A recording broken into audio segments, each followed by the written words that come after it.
que está tomando conta aí do noticiário brasileiro, porque nessa semana a gente viu diversas ocorrências, inclusive mortes, por conta de intoxicação por bebidas adulteradas com metanol, que é uma substância altamente tóxica e que compromete muito a saúde, né, do ser humano e, dessa forma ali, como está no estado de São Paulo, a saúde pública.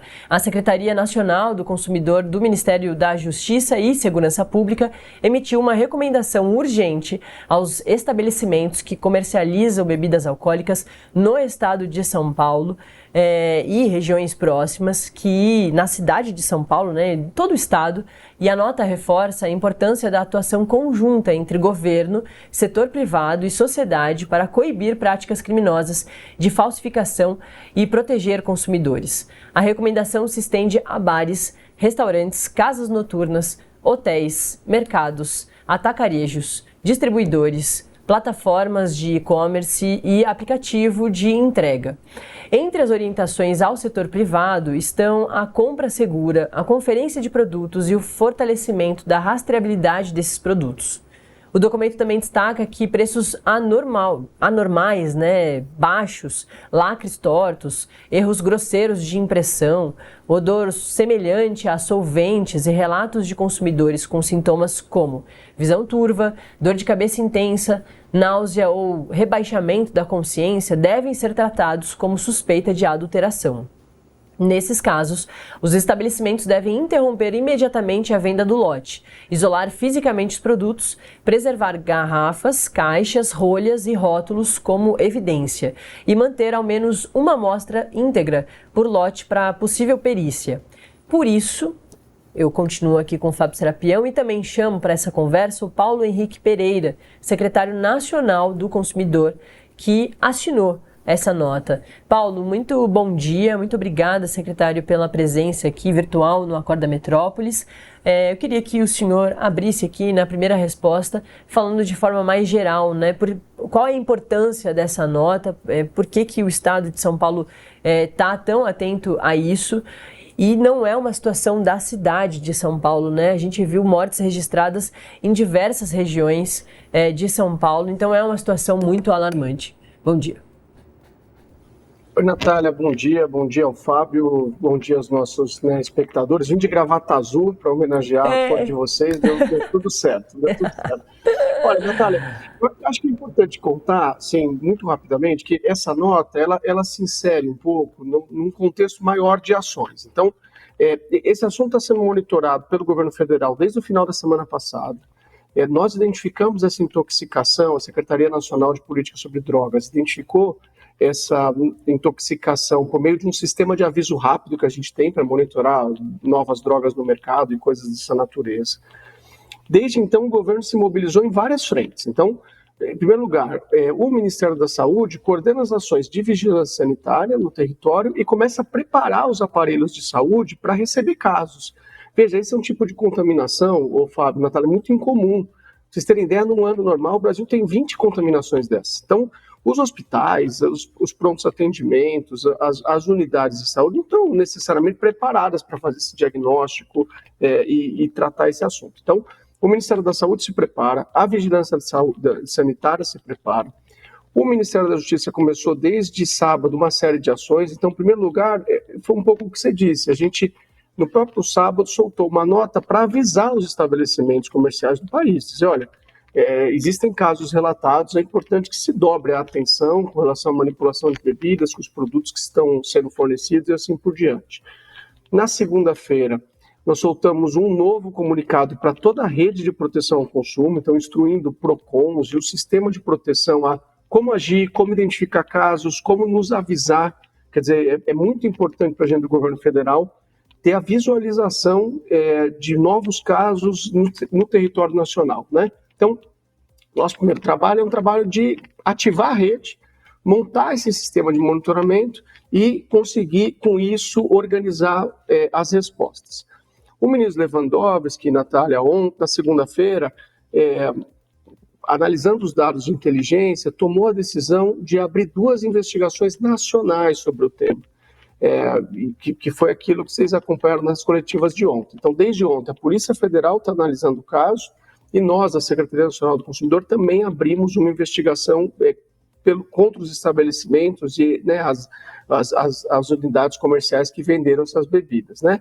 E aí, de fato, no final do dia de ontem, te devolvendo a palavra, a gente identificou um caso fora de São Paulo, né? Então, ontem nós tivemos o relato do primeiro caso fora do estado de São Paulo, o que provou um pouco o nosso receio, mas também o caminho pelo qual a gente se preparava, que era o de criar um sistema nacional para caso esse problema não fosse um problema isolado do estado de São Paulo. Pode seguir, Fábio Serapião. Doutor, uma dúvida, né, para o consumidor mesmo que está ali na ponta. Ontem teve um exemplo que me chamou até a atenção em São Paulo, aquele restaurante que foi fechado, o Ministro, né, todo mundo conhece ele como Ministrão. Eu era um consumidor daquele restaurante, jantava ali quase 3 vezes por dia, porque era muito próximo da minha casa. Como que o consumidor pode se precaver? Quais medidas ele tem que tomar para evitar que compre e adquira e use bebidas que possam estar contaminadas? O que de prático esse consumidor pode fazer? Olha, Fábio, essa pergunta é importante, eu até te agradeço, porque nos ajuda a informar um pouco a população, né? Dizer para ela o que ela tem que ficar de olho. Veja, esse caso do Ministrão é um caso muito difícil de um consumidor descobrir, porque é um estabelecimento relativamente tradicional. Eu mesmo moro ali perto, já estive lá também, então me solidarizo aí com a tua preocupação. É um espaço tradicional, uma casa aparentemente bem organizada, que dava ali para o consumidor, né, a impressão de que todas as condições sanitárias e de regularidade de aquisição de produtos estavam adequadas, né? O estabelecimento ontem foi fechado porque em uma das inspeções se identificou que tinham bebidas sem nota comprovatória de compra, que é um dos indícios de fraude. Quer dizer, quando você identifica uma bebida que não tem uma nota fiscal de entrada, né? O estabelecimento vai ter o tempo de se explicar, mostrar se tem uma outra possível justificativa para isso, mas preventivamente o Estado fecha o estabelecimento, o que é adequado para preservar as vidas.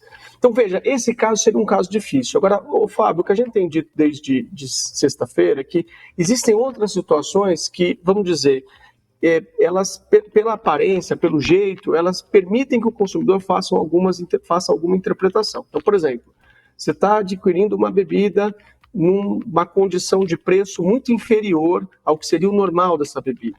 Você está adquirindo essa bebida de um fornecedor que você não conhece, um fornecedor novo, alguém que não parece ter lá as condições próprias, né, para fazer esse tipo de atividade. Existem muitos sinais nas bebidas falsificadas, muitos sinais físicos da falsificação. Então, o lacre rompido, alguma falha ali no rótulo, nos sinais gráficos, na grafia. Então, o consumidor, infelizmente, a gente não tem uma fórmula, dizer, olhe isso aqui e, portanto, você vai estar seguro.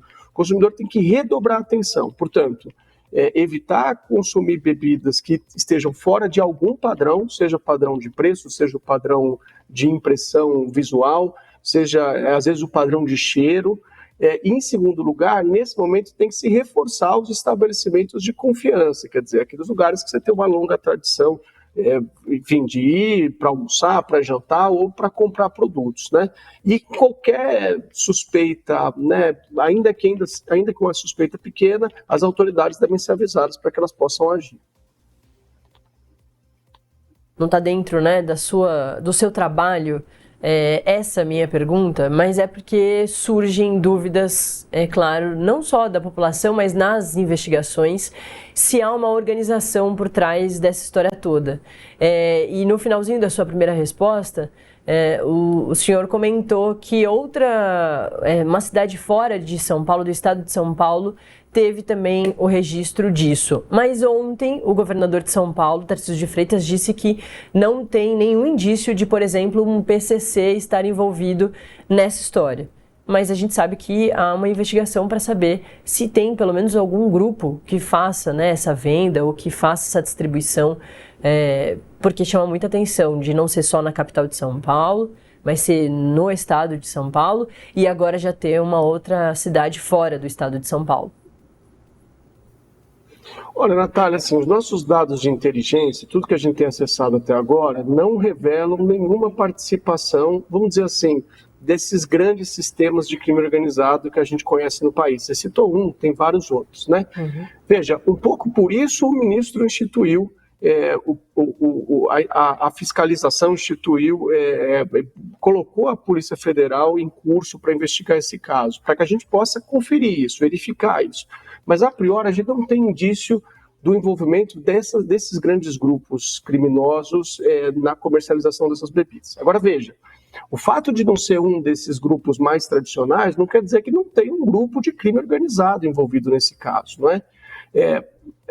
Num caso como esse, a coisa mais importante a entender é se isso se devia, vamos dizer, se essas bebidas adulteradas se deviam a alguma prática muito localizada. Então, às vezes, o próprio bar, o sujeito lá da festa que manipulou a bebida, né, para fazer lá uma fraude, ganhar mais dinheiro ou qualquer coisa assim, ou se essa bebida ela passa por alguma organização criminosa e comercial mais ampla.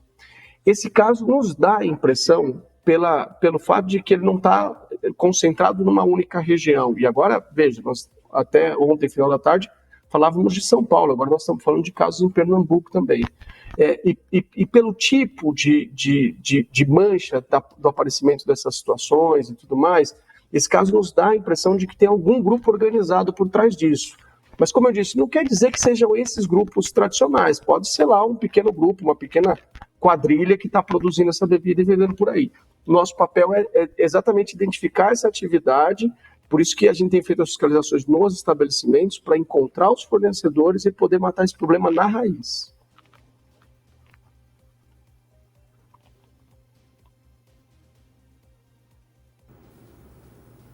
Talvez a gente tenha perdido o Serapião. Vou aproveitar então, secretário, para te perguntar mais uma coisinha. Se as análises encontraram apenas metanol, ou se há outras substâncias, e também aproveitando que nesses casos a gente está falando de metanol, mas imagino que as bebidas sejam batizadas com outras substâncias. As preocupações ou a prevenção tem que ser exatamente a mesma? Olhar o rótulo e tudo isso que a gente tem falado?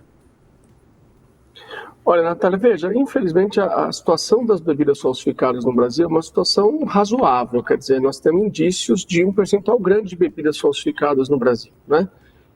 O comércio ilegal é muito grande, mas nem todo o comércio ilegal, evidentemente, se relaciona à adulteração das bebidas, mas tem lá um pedaço considerável de bebidas falsificadas. Então, seguramente, existem substâncias inadequadas nesse tipo de bebida, por isso que o governo federal faz um esforço muito grande para combater esse tipo de prática. Nós temos órgãos específicos para evitar pirataria e circulação de mercadorias dessa natureza. Então, vamos dizer, é possível que em diversas situações a gente tenha contaminações com outros produtos. Por que esse produto nos chamou a atenção? Porque a intoxicação metanol é uma intoxicação bastante agressiva. Ela é incomum. Para você ter ideia, Natália, a gente tem, ao longo de um ano no Brasil, cerca de 20 contaminações. Esse é o padrão histórico. Só nas últimas 3, 4 semanas, nós já identificamos aí, esses já são quase 25 casos, né, no Brasil inteiro. Então, e 22 deles em São Paulo. Então, a contaminação por metanol é uma contaminação muito agressiva, ela chama atenção por isso, né? Ela atinge o nervo óptico, leva a óbito com alguma frequência, e por isso que ela tem sido destacada, mas esse trabalho é um trabalho contínuo da vigilância sanitária e das equipes de saúde. Perfeito, agora o Fábio Serapião está ouvindo. A gente pode, inclusive, pensar no encerramento já, Serapião, que a gente tem que liberar o secretário.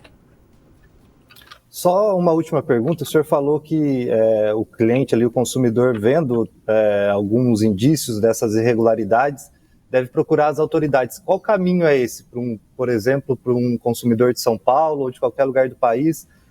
Tem telefone? Como que ele deve agir? Ele pode, por exemplo, o senhor falou da nota fiscal, ele pode pedir a nota fiscal para o proprietário do estabelecimento? Enfim, como que esses consumidores devem agir a partir de qualquer tipo de suspeita, doutor? Olha só, Fábio, isso é importante. Então, em primeiro lugar, os sistemas de defesa ao consumidor estão todos ativados para atender esses casos. Então, o PROCON da cidade, Defensoria Pública, Ministério Público, qualquer um desses órgãos tradicionalmente ajudam os consumidores nos problemas relacionados aos seus direitos, né? Depois, o sistema de saúde também está preparado. Então, qualquer sujeito que chegue hoje, esse é o trabalho do Ministério da Saúde, né? Ontem o ministro Padilha ressaltou isso. Qualquer sujeito que chegue numa unidade de atendimento e e que conte essa história que nós estamos falando aqui, vai receber um protocolo específico de atenção. Além disso, você tem os sistemas do governo federal. Nós temos o sistema do consumidor.gov, que o sujeito poderia entrar e detalhar lá um estabelecimento e a ocorrência, o que geraria uma investigação imediata da nossa parte. O importante é que essa informação chegue a alguma autoridade pública, seja a autoridade de saúde, seja a autoridade de defesa do consumidor, porque o governo federal já montou uma rede para, uma vez, vamos dizer, verificada essa situação, essa rede possa agir e acionar os órgãos adequados. Perfeito. A gente ouviu o Paulo Henrique Pereira, secretário nacional do Consumidor do Ministério da Justiça, que assinou essa nota trazendo diversas precauções aí, e não só para os clientes, mas para os donos de estabelecimento, enfim, uma das ajudas que dá para se fazer nesse momento, para todo mundo se preparar e reforçar a atenção, né, secretário? Muito obrigada pela entrevista, a gente volta a conversar em breve. Bom dia, Natália. Bom dia, Fábio. Foi um prazer. Espero estar de volta aqui num tema mais agradável que esse, mas sempre à disposição de vocês. Obrigado. Maravilha.